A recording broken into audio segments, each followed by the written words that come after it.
Donc nous allons donc terminer donc le chapitre. Donc on en était au grand 3, c'est ce qu'on a fait précédemment.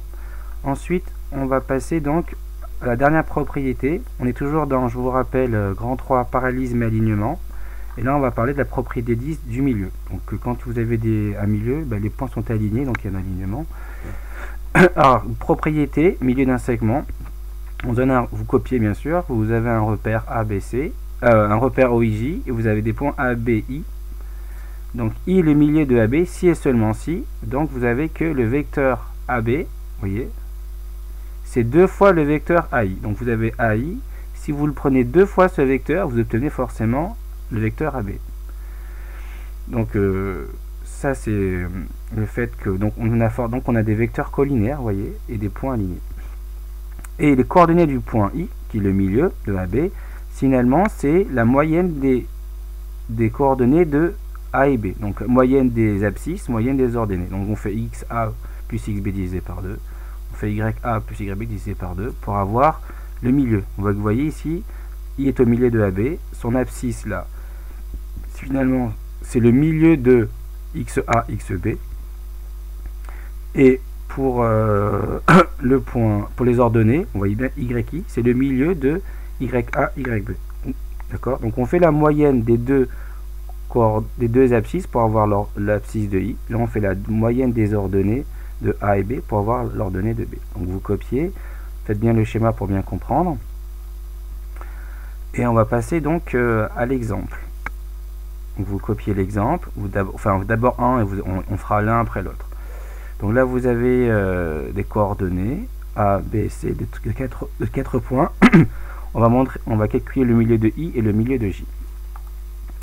Alors, le milieu de AC, donc je rappelle, donc le I milieu de AC, ça veut donc dire que l'abscisse de I, c'est la moyenne des abscisses de A et de C. Donc je fais XA plus XC divisé par 2, c'est-à-dire XA c'est 1, XC c'est 7, ça fait 1 plus 7 divisé par 2, ça fait 8 divisé par 2, ça fait 4.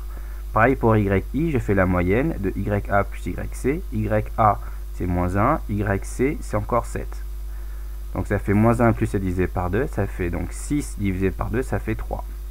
Donc les coordonnées de I en abscisse c'est 4 et l'ordonnée c'est plus 3. Je fais pareil pour J, d'accord? Donc J c'est milieu de BD, là. Donc je fais la moyenne là, donc ça fait 3 plus 5 divisé par 2, puisque XB c'est 3, XD c'est 5, ça fait 3 plus 5, ça fait 8 divisé par 2, ça fait 4.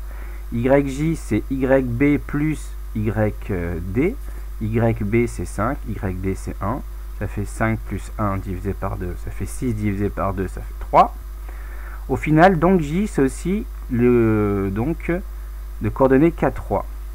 Donc, que peut-on déduire du quadrilatère ABCD? On remarque que I et J ont les mêmes coordonnées. Donc, s'ils ont les mêmes coordonnées, c'est que dans le repère, ils sont au même endroit. Autrement dit, I égale J, puisqu'ils ont les mêmes coordonnées. Ça, c'est important de comprendre ça. Et qu'est-ce qu'on peut dire du quadrilatère? Donc là, je fais un dessin qui est purement schématique. Donc, j'ai mon quadrilatère ABCD. Je vois que AC, c'est une première diagonale qui a un milieu I. Que BD, là, c'est la deuxième diagonale du quadrilatère. Et comme ils ont le même milieu, ça c'est important. Donc déjà, j'ai une petite erreur de ma part ici. Je me rends compte. Comme il n'y a pas forcément... Pardon, ça je peux mettre comme ça, pardon, voilà. Ils ont le même milieu, puisqu'ils ont les points I et J ont les mêmes coordonnées. Donc I est sur J. Donc les diagonales, finalement, elles ont le même milieu, qui est I ou qui est J, c'est comme vous voulez.